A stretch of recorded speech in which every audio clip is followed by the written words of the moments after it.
So tonight I'm here with my friend Youcef Denideni, and Youcef is you're a Frenchman, right, Youcef? I am. You talk like a Quebecer. I don't know if anyone's ever told Really? you that before. Yeah. Yeah, you're the only one who told me that, actually. I guess it's better to talk like that than to talk like like French people talk English. So, If you ever go to Quebec, you'll get what I'm talking about. They have that, like like Georges Champier.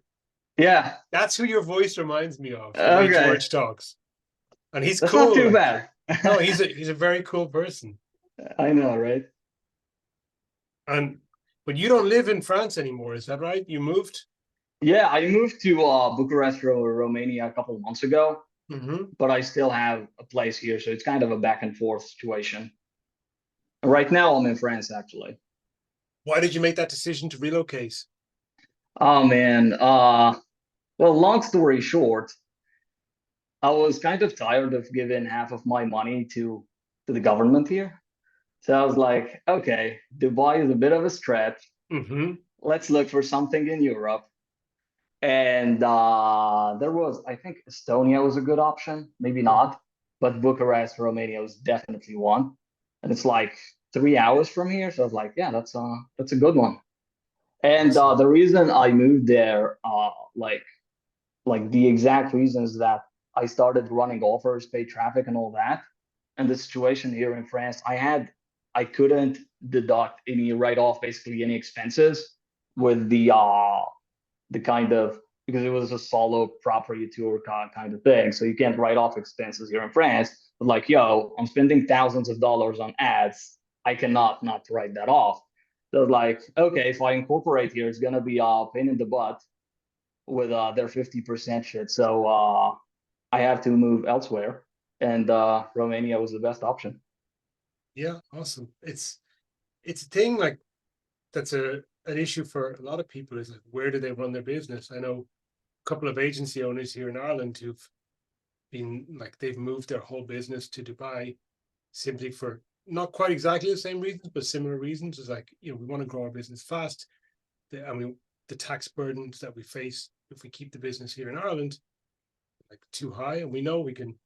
They didn't want to leave. They wanted to stay in Ireland, but they're like, well, we can come back later. We need to go build our business right now. And Yeah, from a from a growth perspective, like tax is just a drag on growth. yeah, and as you said, it's all about accelerating what you could achieve. Because if you think about it, if you're paying about 50%, it means that in a year, 6 months is for you, and 6 months is not for you. Which means in 10 years, 5 years is for you, and 5 years is for them. That's a lot, you know. So you can obviously go elsewhere and save that money and accelerate your growth for a couple of years. Then if you want to come back, that you can always come back, or you can stay there. But yeah, I think in early in your journey, it's a very good idea. It's not a tax optimization necessarily. It's just more like, hey, if let's pay the least amount possible. Mm-hmm. The time of the year is like that really hit me, and I think I heard it from Alan when I was in his mastermind. I think you might have heard it from him too, because I had not thought about it in that way before. Like nobody likes paying taxes, and you don't like sending all that money because like why? But when he put it in terms of not money but time, with this idea of like 4 to 6 months of the year you just work for the government for free. It's like they're stealing your life, those Yeah, bastards. I want my it's like life back. insane. It's It's not the money, insane. it's the life. It's my life. Exactly, exactly. And it's also the all the grind and hustle that goes into it. Because nobody's helping you build this thing, but they come to kind of take the fruits of your labor basically when there are fruits of labor. But Mm-hmm. when you're struggling, there is no one to help you out. The government is not going to give you any money. But when you make money, they're here to take it. So you gotta be smart about it. Mm-hmm. How's life in Romania? You've got a family? I do, but my family is still in France, so that's the reason for the back and forth. Actually, Bucharest is really nice, man. Romania is really nice. It's not. It's definitely not what people think it is, even though I think its image recently has become better. I believe so. But it's yeah, man, it's a really cool place. A lot of things to do. It's nice to live here, man. It's very safe also Hmm. compared to Paris or London or whatever, which is nice. Yeah. Hey, we went there for our first trip this year. My wife, as you know, is from Fiji. Yeah, Her cousin lives in the United States, but she married a Romanian guy. And so we went over there they did their traditional Romanian wedding. And that was one thing that struck me is like, I didn't feel at all concerned about crime when we were there. Like my wife yeah, was out in town with our kids, walking around with her cousin, and they're totally safe. Nothing to worry about. No yeah, concerns at all. yeah, completely, completely. The only thing though is that it's super hot. Man, in summer it's like 40 degrees. Horrible. Yeah, I did notice the humidity was kind of high. It didn't bother me too much, but um, yeah, I really liked it. I thought the people were good. I liked visiting there. We're going to visit again. Yeah, man, definitely it's a cool place. And seems to be like a lot of entrepreneurial people are there. I mean, like companies like MaxWeb, like the founder of that company is Yeah, from there. And yeah, seems to be yeah, quite a lot yeah. of affiliate business stuff going on there too, right? Exactly. There's a lot of affiliate stuff going on there. And a lot of people in the affiliate space are from Romania. So you tend to find, yeah, a lot of events, a lot of people there. So yeah, it's really cool. Fantastic. One question I like to ask everybody who does these interviews with me is when was the first time you typed how to make money online into Google? Oh man. Uh Technically, I think I never did. But let me tell you how I got into this internet marketing thing. So in 2018, I had a full-time job in IT. I was an analyst slash developer, and in the Hmm. weekends, I would work in hotels and events and whatnot. Right. So I was basically working 7 days a week. And at the time, I was getting content on YouTube from Gary Vee, Grant Cardone, and Dan Lok, and all these people. Right. I never understood what they did, how they made their money. Like, what That's do very these people important. even do? You know what I mean? I later came to find out that, they sell courses and have agencies and shit. But at the time, I had no clue. So yeah, man. So I'm looking a lot. What can I do? I was like this job is fine, but if I cannot do the side hustle the weekend or just do it from home, find something nicer, that'd be great. So I was in the category of biz op customers just looking to make $500 extra per month. I was in that bucket. So I started looking online and I came across this thing called digital marketing, which is the broadest term ever invented, right? It's like Hmm. a doctor saying, "Hey, I work in healthcare." It doesn't mean anything, dude. Anyway, I didn't know any better. So I got a course on Udemy, a $10 course on digital marketing. It had the whole thing, right? Building websites, email marketing, Facebook ads, this, that, and the other. But like, okay, cool. This Facebook ad sounds cool. And I've done it before when I had a tutoring school before that, a small one. And I used to do Facebook ads for that school, but I didn't know like it was a thing. But like, okay, let's do this. So I started learning about ads and funnels and all that. Had a client or two. And then around that, I think it was December or November 2018, Facebook ads and agencies were a hot thing. It was a hot biz up at the time. Hmm. And so I started following a couple of people, didn't have the money to invest in anything that would be of any help. So I was like, okay, let's follow these people. Let's try this, try that. And after a couple of weeks, couple of months actually, I realized that all of those people that were like, hey, make 30K, 40K, 10K, whatever, they were not making their money by doing what they were teaching. They were making their money by selling courses on how to do that thing. And I was Hmm. like, man, this is a Ponzi scheme. This is a fucking scam. I don't want nothing to do with these people. Which at the time, I didn't know anyone. I didn't know any better. I didn't know what I didn't know, basically. So, because there is that side of the industry, but there is also the side of the industry of good people actually doing stuff. And I'm not saying that people selling courses are bad people. That's not what I'm saying. But in that specific scenario, I didn't know anyone. I didn't know any better. So I was like, yeah, this is a scam. All of this is bullshit. I was like, Yeah. okay. May I interrupt for a moment? Yeah, go ahead. Like the differentiator for me is that when the person selling the course is an expert in the thing they're teaching, one, Yeah. and when they're still active at the thing they're teaching. Like they're Yes. still an active practitioner. If they're Yeah. still an active practitioner, they can sell with full legitimacy. If they're selling based on something that they tried once and decided it's easier just to sell a course about it, screw those guys. If they're selling a course based on stuff they did 5 years ago, it's marginal. It depends. Yeah. If it's an evergreen skill, maybe, like, if it's something to do with craft or like, some other thing that's evergreen, that's fine. If it's to do with digital marketing, it's such a fast moving industry and things change so much. Like if you step out away for 6 months, you're gonna have to come back and learn a whole lot of new shit when you come back. I completely agree. This is spot on, man. But at the time, like I couldn't tell who was like actually good and who was actually doing stuff, and those who were just, selling courses. I couldn't tell because I didn't know.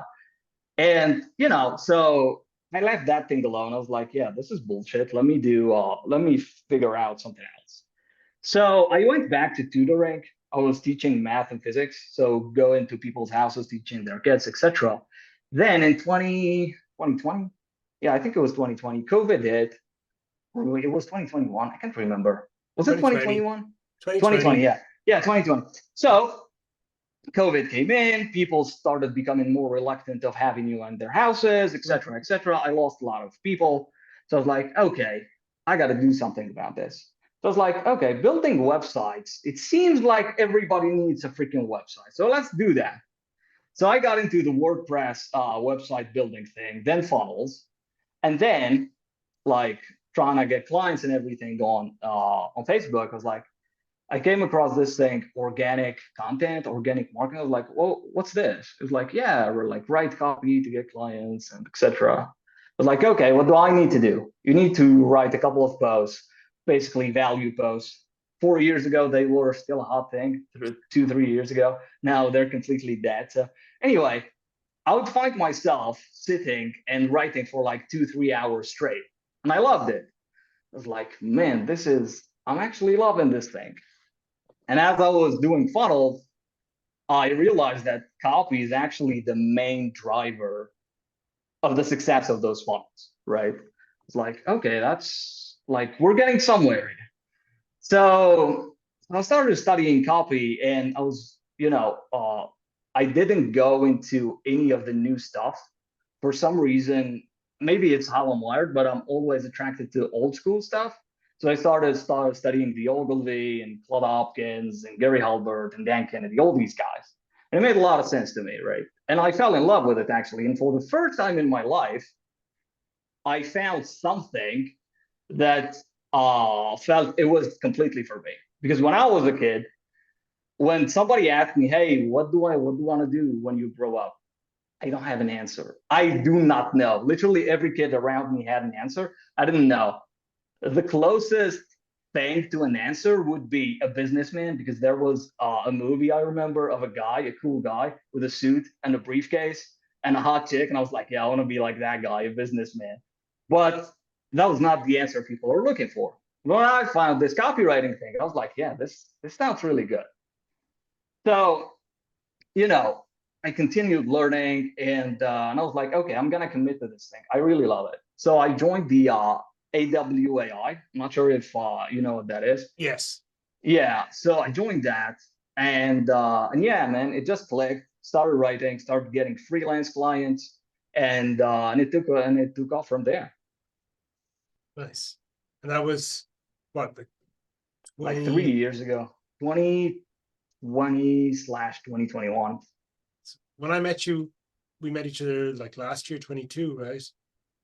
I think so, yeah. Yeah, and we were both in the same mastermind where it was Correct. kind of like learning a little bit more about funnels, but more from the kind of offer perspective. Yeah, So, completely. do you want to talk about like kind of where you went between those periods and kind of where you've got to where you are now? Yeah, absolutely. So about 18 months ago, I was basically a copywriter. And when I got into copy, there is something that I've realized very quickly. If you want to get good, you got to write a lot in a short period of time.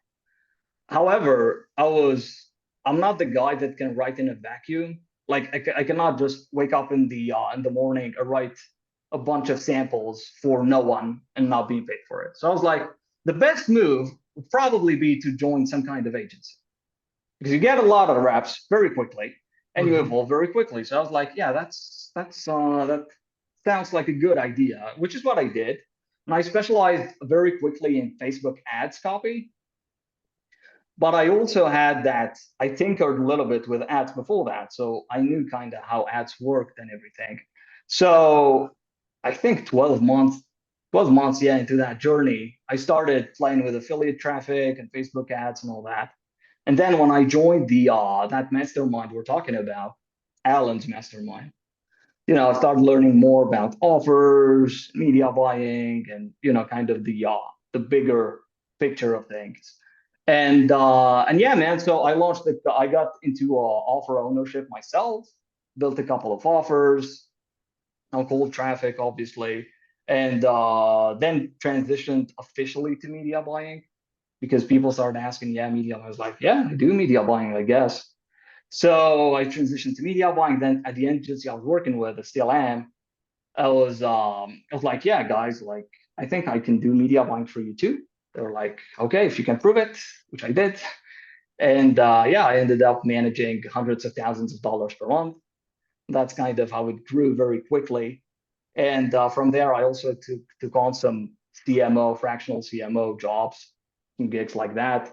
And yeah, so like from that day to today, I guess I became a full stack marketer without, it's funny because I started with this digital marketing thing, which is the broadest thing. And I kind of niched down to copywriting. And then it came back to full circle to full stack marketing, I guess. You have to get to a point where you have a little bit of knowledge of everything, but maybe your one core thing. And like I came in through copywriting, slightly different to you, where I wanted to do copywriting. I knew that's what I wanted to do. But then like at some point I kind of got tired and pissed off with it and wanted away from it. And then I've like even just in the past couple of months been like, no, just this journey is not over. You got to keep going with this. Like this is a skill that you'll never ever, and it's a never ending skill. It's got infinite depth. And it's like even if you want to add other skills on, that is like the skill of all of the different ones for marketing, where if you get really, really good at it, you have a lot of leverage in what you do. Because you can make things happen in a way that I don't think any other person in the marketing stack really can make things happen the way a very, really, really top tier copywriter can. Yeah, no, absolutely, completely agree. I think copywriting is the foundational skill in marketing. Like if you're not good at copy, maybe you're not good at writing copy, but if you can at least identify good copy from bad copy, that's already helpful. Okay, that's already good. But if you can write copy, that's even better. I think it's the foundational skill, because everything you add on top of it is like a bonus. Like the best media buyers in the world are also good at copy. The best CRO people, they're also good at copy. So it's like the background and the foundation that allows you to kind of expand into more things and be very efficient at those very things, right? Because copywriting really is not about writing, it's more about persuasion and human psychology. And once you get a grip of that, it just makes your entire work and your entire life easier. Yeah, when you come into copywriting, and it's the way the courses and the training is sold, is this idea that once you become good at copywriting, you'll be able to get people to do whatever you want. But it's completely ass backwards from what I can see. It's like it's the idea of like, hey, this is where we want people to go. What type of person needs to go there, and how can we reach out to that person and get them to hear what we've got to say? Yeah, it's completely. Like, it's not like dragging. It's not like dragging like a dog along by the lead. It's kind of more like being a sheepdog and kind of sort of nudging the sheep to go into the field the way you want them to go. Completely.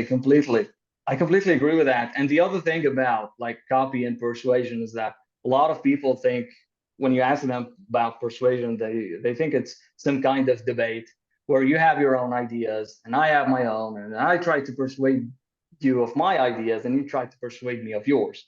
But truthfully, persuasion is more subtle than that, and it takes longer, and it's kind of dropping seeds in people's minds. They germinate over time, and then when somebody comes in with the right message, he reaps all the fruits. And that's why direct response has a 1 to 3% conversion rate, because at any given time, there is 1 to 3% of people who are ready to buy right then and there if you present them with the right offer. Mm-hmm. The thing again is like, it's that person who already knows they want to go somewhere and needs to change. And it's just getting that message to them that, hey, the thing you want, actually, you can get the thing you want through what I've got to offer. But it's not about you coming to somebody and saying, hey, I'm going to change your mind and make you understand that what I've got is what you need. It really is finding out what do these people need and what do they say they want, and putting and then creating messaging that shows what you have in the light, that it's going to fit. It's the lock and key, it's the hand and glove. Yeah, completely. And that's also a misconception that people have, right? They think that you can convince someone who has no innate desire in something in doing that, the thing you want them to do. You can't do that. At least not in a direct response style. Maybe if you put them in an ecosystem and you keep nurturing them and maybe shifting their beliefs somehow and building up that desire, maybe when you hit them with a direct response offer and message, they will respond. But you cannot take someone who has no interest in something and sell them that your thing through direct response. That cannot happen. You know, if my back is not hurting, you're not gonna sell me a back pain supplement. I'm not gonna buy it. I don't need it. Yeah, it's a perfect example. Can you talk to me a little bit about when you were doing affiliates for a while? Because like affiliate, I think, is one of the least well understood parts of digital marketing. So what kind of affiliate were you doing? Because it tends to be like they fall into a couple of camps. There's people who do affiliate using email, and there's people who do affiliate using paid advertising. So where did you fall into that? Yeah. To me, it was paid traffic. Okay. It was paid traffic to ClickBank offers. So can you explain a little bit to somebody maybe who wouldn't understand this, how that all works? Yeah, absolutely. So let's explain the basics. There are people who create offers, right? So a supplement offer, they basically sell something, right? A course, a supplement, whatever. And then they put it on what we call an affiliate network. So an affiliate network is a place that facilitates the transaction between people who have traffic, so the affiliates, and the offer owners. So the affiliates send traffic to the offer owners. Let's say, John, you have an offer. I sell you traffic. You sell for $100. You give me $50 my commission. That's how it works. So you sign up to an affiliate network like ClickBank, and you pick an offer that you want to promote, and they give you an affiliate link, and you use that link to sell their product. And when it sells, you get a commission. It's as easy as that. Now, how do you sell the product? That's where you come in as a marketer and you kind of decide. But to me, it was paid traffic because I didn't own any lists at the time. So it was social paid traffic. So Facebook mainly. And so the way you're making money there is you're going and spending your own money on Facebook ads to promote somebody else's product. And when a customer sees your ad, clicks on your ad and buys that product, the product seller gives you a share of the proceeds of the sale. Correct. That's exactly it. And so your money is made in the difference between what you paid for the ads and what the customers are paying to buy the product, or your share of the customer sale. Correct. So you better be fucking good. Because that's the next question I'm going to ask. Like, is the difference pretty tight? Is there good money to be made? Is there things where there's a big gap, or is it usually kind of a narrow margin between the two? Yeah, so there is a lot of testing going on in terms of offers and also in terms of your own media buying, because truth be told, not all offers convert on cold traffic. Actually, a lot of them don't. So you gotta pick the right horse. That's the first thing. And then even when you have the right horse, you also gotta have the right ad with the right message, the right creative, the right everything to make that work. So it's a very, I would say, if you want to be a good marketer, do affiliate marketing with paid traffic, because you have so little room for error. Affiliate marketers are the best media buyers in the world. Like, agency guys don't come even close. Because if you have a 10K high ticket offer, like, you can be shit at media buying. But because the offer is so good, it's gonna make up for, the shit show that you've put on the media buying side. But with affiliate stuff, you don't have that much room for error. So you better be good, and you better get your shit right. The affiliate world tends to be lower priced products, right? Yeah, And tends to be quite competitive as well. If it's a good offer, lots of people want to sell it. And so there's lots of people that's going to drive up the cost of the advertising, right? correct. And there is also a lot of copycats in affiliates. Like, your shit burn very quickly because everybody copies everybody. That's like taboo, but I said it. It's And a very fast-paced game, right? People are, it is. as soon as you've It got is. something good, people notice, people Yeah. spy on each other, and they'll steal your copy, they'll Yeah. steal your landing pages, everything, right? Everything. That's how it works in that space. There is high ticket affiliate marketing, but I personally never dabbled in that. But it exists. If somebody wanted to go out there and decide, okay, I'm going to take, $1,000 or $2,000 of my own money, and I'm going to try and be an affiliate, how would they go about actually doing that? What would be the first thing they need to do? That's a good question, actually. I think you first have to assess your level of expertise and set the right expectations for yourself. That's like the very first thing to do. And then sign up for an affiliate network and see, kind of, spend a couple of days looking at the offers in there, studying them, and use spy tools to kind of see what people are promoting. Because if people are spending, ad money to promote something, it means it works. So do not try to guess. That's what I'm trying to say. And yeah, then you just go out there and do it. Are And the do not ads try to reinvent the wheel. That's very important. are the ads you see in your own social media feed a good guide of where you might want to start? Yes. Yes, absolutely. And then when you are going to select an offer that you're thinking, okay, I'd like to take some of my money and promote this offer as an affiliate, what are the things to look for to when you look at the offer and say, this is a good offer? Yeah, so the payout, that's very important. Mm-hmm. Like, how much are you gonna get paid on average to promote that offer? That's very important. The gravity score, I guess it's important, but it's, a lot of people say it can be faked. I guess that's true. But yeah, the payout is the most important thing. And also the niche in which the offer is selling. Because if you're going to a market because the thing with affiliates is that you want something that can scale, right? You don't want to go into a niche that is too narrow, because you're not going to make, a lot of money in there, and you're going to struggle a lot. So you want to go to a proven niche. So health, wealth, relationship, or personal development. And yeah, that's kind of how you do it. You decided at some point that, hey, you know what, being an affiliate seller for other people's products probably isn't the best use of my time. And so you decided to, you've got also some agency work, but you also decided to go and create some products of your own and start to launch them to the market. Do you want to Yeah. talk about that process? Yeah, absolutely. Yeah, so doing the affiliate thing, obviously, that was the next step after being a copywriter, because, playing with traffic is like, plus copy is like having a superpower. But then I was like, what's missing here? And the ability to create offers and to write offers that convert, obviously, is like the holy grail, in my opinion, when it comes to this direct response game.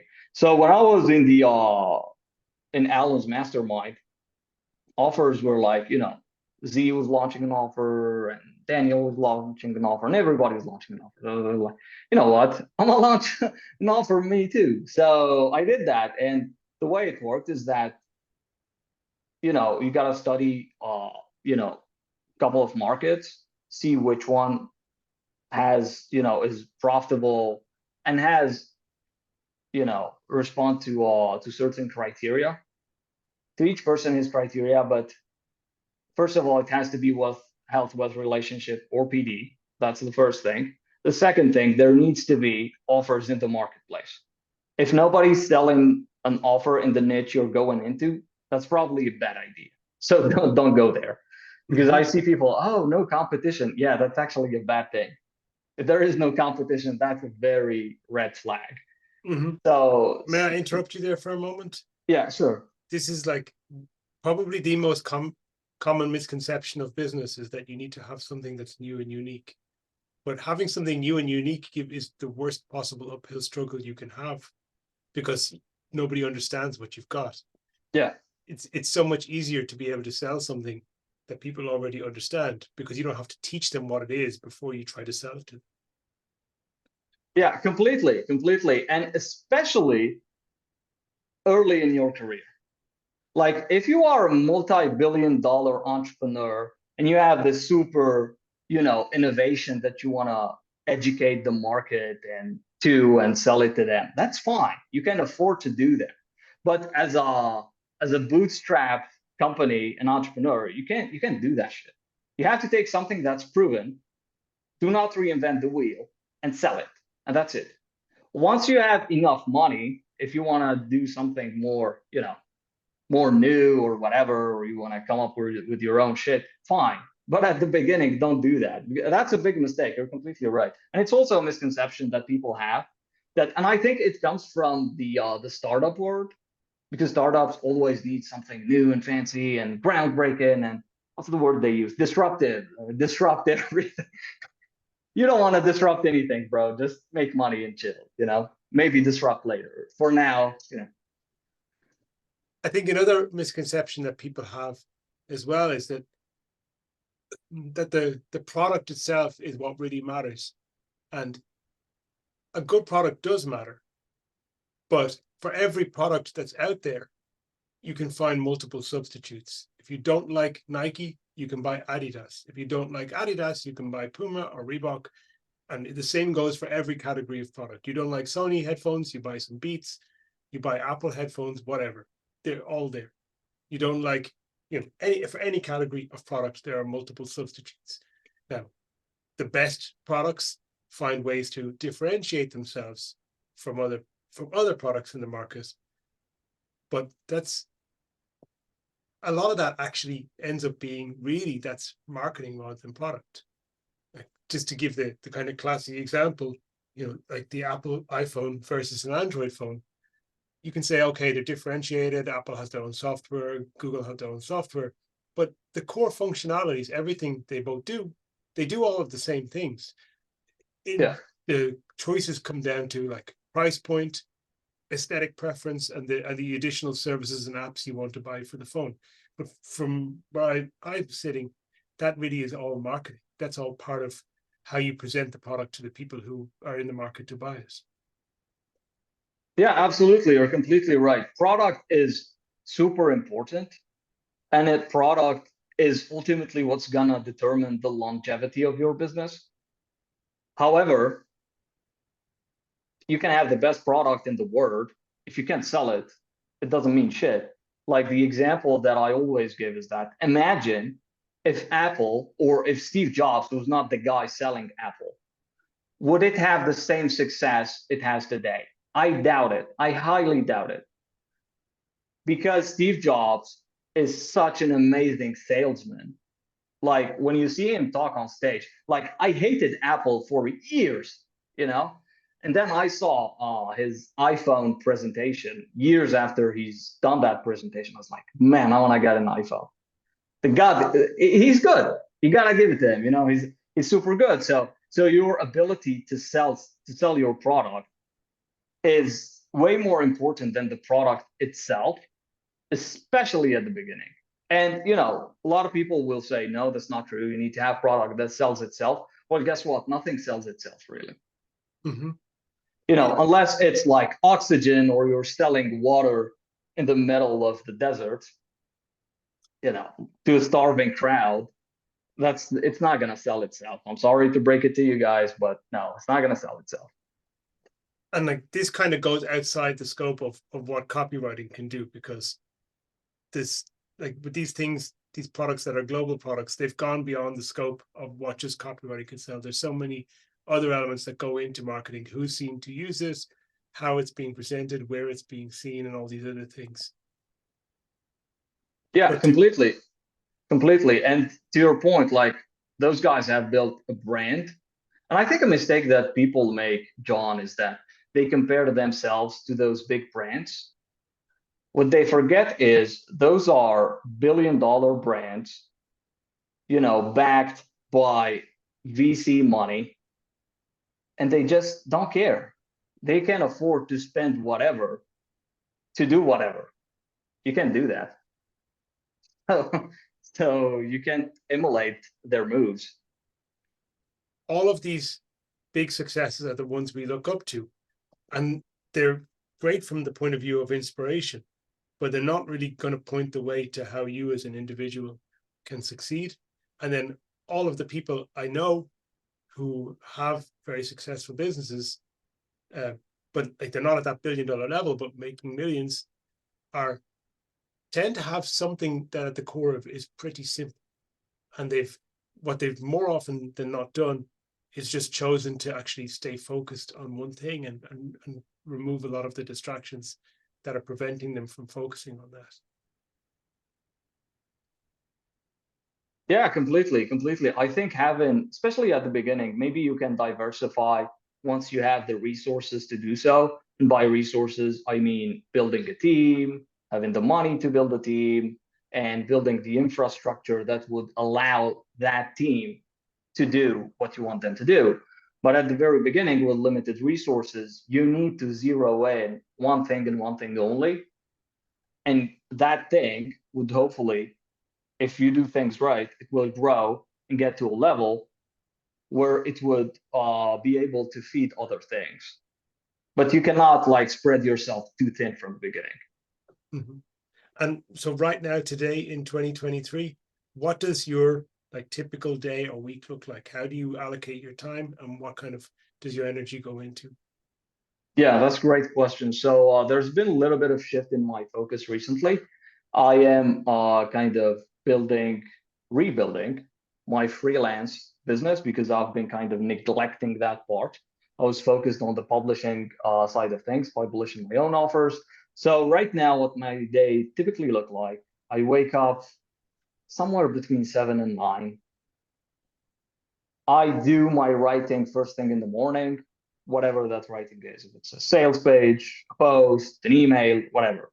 So I get the creative stuff out of the way first thing in the morning.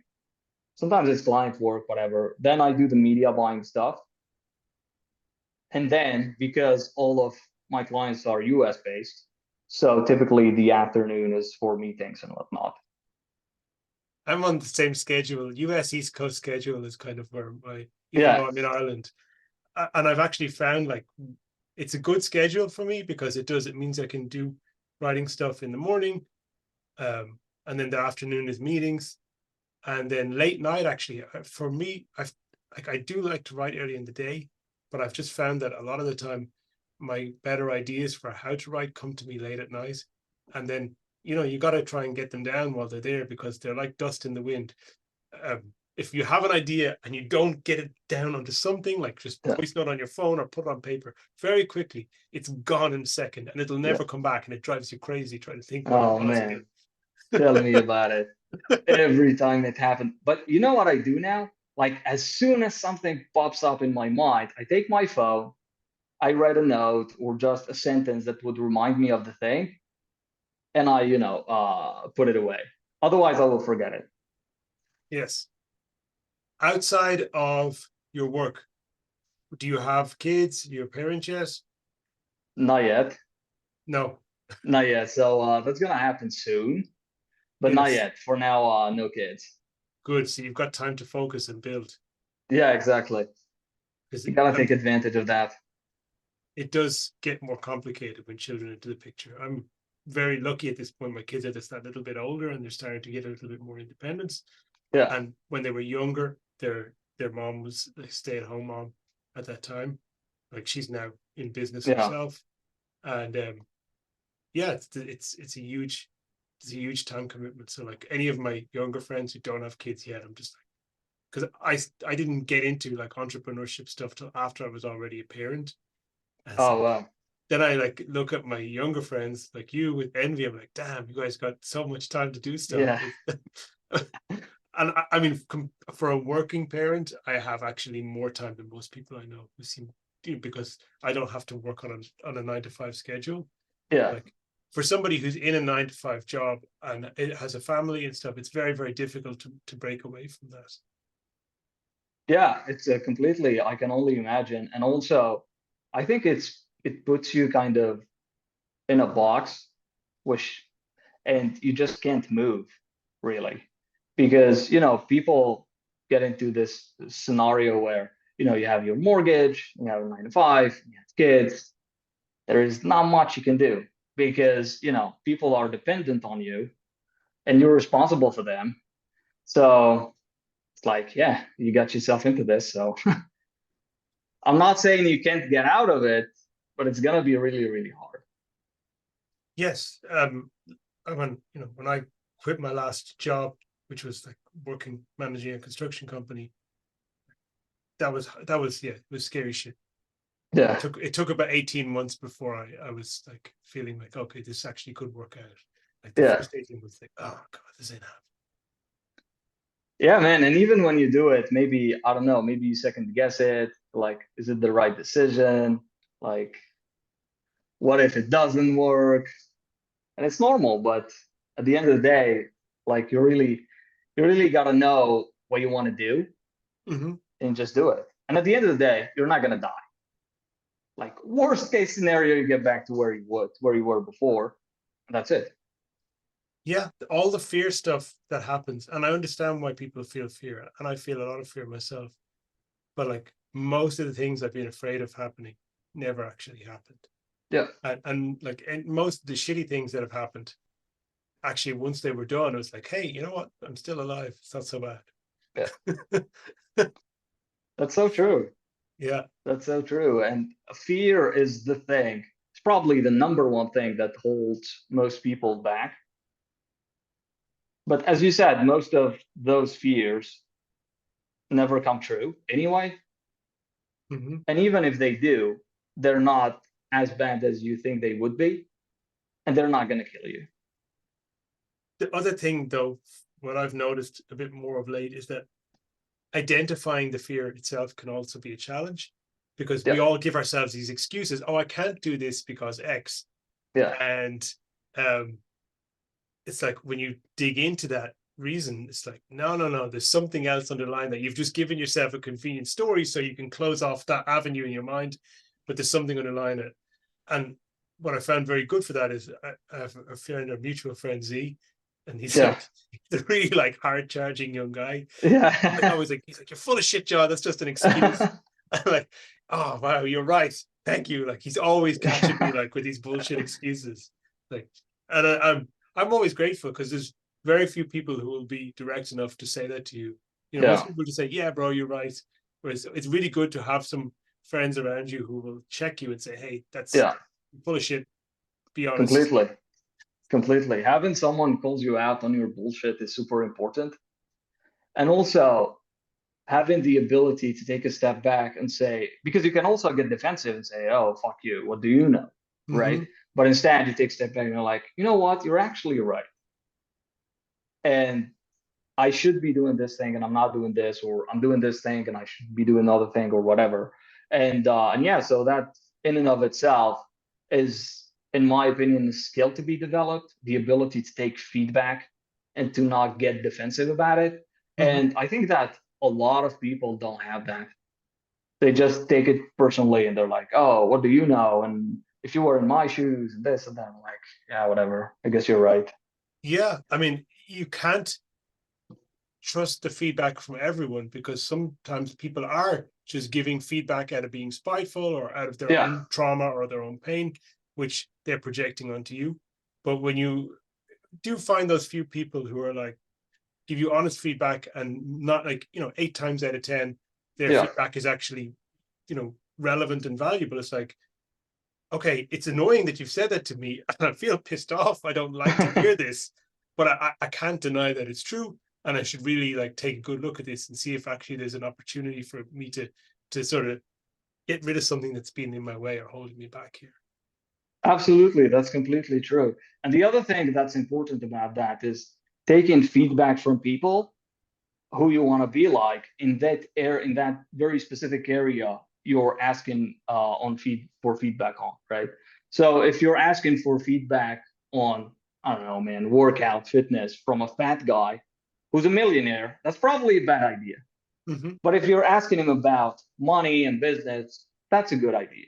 So you got to be able to differentiate kind of and to identify who to take feedback from. Like, do I want to be like this guy and this specific thing or not? And that's kind of how I approach it, because especially online, man, like every time I'm scrolling on Facebook, I see a lot of people saying a lot of shit. Most of it is complete bullshit. I'm like, man, I'm glad I'm able to see through kind of the matrix and see that this is actually bullshit. Yes, and we have our own bullshit as well, because everybody Oh has yeah, and we all have our own agenda. We all have the things we believe. We all have something to sell as well, and so yeah, we tend to have like clusters of beliefs that support the things that we are actually going to do with our life, yeah, our choices in business, our choices in our partners, where we live, what we do every day, our hobbies. And so it is important to kind of examine and look in the mirror and say, hey, am I being honest with myself here? yeah. And it's hard to do. And that kind of brings me on to the subject of mentorship. Like, do you still invest in mentorship and coaching, or have like more experienced and more like people further down the road who you turn to for advice or get Yeah, instruction? absolutely. I haven't been in a mastermind of any kind since probably about a year ago or more. Mm-hmm. But I recently joined one, but it's a very small group, like 12 people. And I think it's very important to be in an environment where there is somebody ahead of you, because there are stuff that you just can't see because you don't know. And as I said at the beginning of this interview, sometimes you don't know what you don't know. So literally, like a blind guy in a dark alley, we're hoping for the best, and that's not a good way to go about life and about business. So I believe it's very important to have those kind of relationships and those kind of people around you. But at the same time, it's not the magic bullet. Because I see a lot of people like buying courses, joining masterminds, whatever, but they don't do shit. Mm-hmm. They just don't. So they get a good feeling from buying the thing. It's like a dopamine hit or whatever, but they don't implement, they don't do anything. So yeah, like you gotta invest in yourself for sure, and kind of be around people who call you out on your bullshit and coach you, mentor you, whatever. But at the same time, you gotta ask yourself, like, do I actually need this? Because that's very important. And also, am I committed to taking action? And why am I joining this thing or buying this course or whatever? Mm-hmm. I've Like, made a bunch of bad decisions in this area. Bunch of them. yeah, me I've too. made I've made some really good ones, like the one, the mastermind we met in like Yeah, Hamilton Mastermind FF last year. Like, that was a good decision, because I look back on the 8 months, I was like, okay, I invested this much, but actually I added this much to my income this year because of the things I learned there. And that yeah, was a good investment. Some other things I realized after I bought them, hey, I kind of bought this for the wrong reasons, and it hasn't really like, returned what I wanted it to return. And I wasn't happy with it at the time. But then I was like, later on, maybe 6 months or a year later, I was like, actually, I did still get something valuable from that, because I sort of realized some things that didn't work, or I actually just by seeing how that person set up the whole thing and organized it and how they marketed it, I learned just from like the observation part. And then the third part is I met some interesting people, or there was some valuable relationships that led to other business being done. Kind of almost everything pays off in the end. Yeah.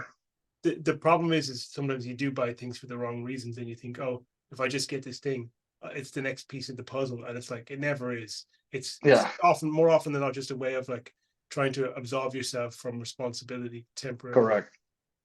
Correct. Completely agree. And also, truthfully, there is only so much to know. Like, it's a never-ending learning process. I get that, and I completely agree with it. But there is only so much to know, and it always comes back to the basics. So there is no kind of groundbreaking thing that you're gonna discover that's gonna change your life, whatever. No, it's more like, and I think masterminds and stuff are more about networking with kind of more quality people, because everybody there has paid to be there. So, you know, they're more likely to be an interesting person to know. I think that's kind of the added value of masterminds. Okay. Yeah, I think that's a kind of good note to wrap it up on. We've been talking for about an hour. So if people want to find out about Youcef, where should they go to find you? Facebook, message me on Facebook, follow me on Facebook, Youcef Denideni. And yeah, that's my main thing for now. Why? It's funny because I'm active on a couple of platforms. I'm not active on LinkedIn just because I don't find there's interesting conversations there. Like, what brings me to the platform is interesting content. Yeah. Twitter has a lot of interesting content, but it's interesting, but because of the structure of the messaging, it's like it doesn't lead itself to interesting conversations. People post great stuff there. There's a little bit of back and forth, but the conversations don't go too deep. Facebook, maybe, like, people there's more in-depth stuff there. They have groups and those kinds of things. And I'm always surprised, like, when I look at all the like marketers that I know who are the most experienced, almost all of them tend to have some connection to Facebook. Yeah, I think, yeah, that's an interesting one.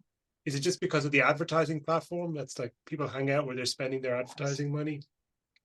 That's a good question. I think maybe it's a demographic, maybe, because typically on Twitter you'll find a lot of younger entrepreneurs, especially ecom people and stuff.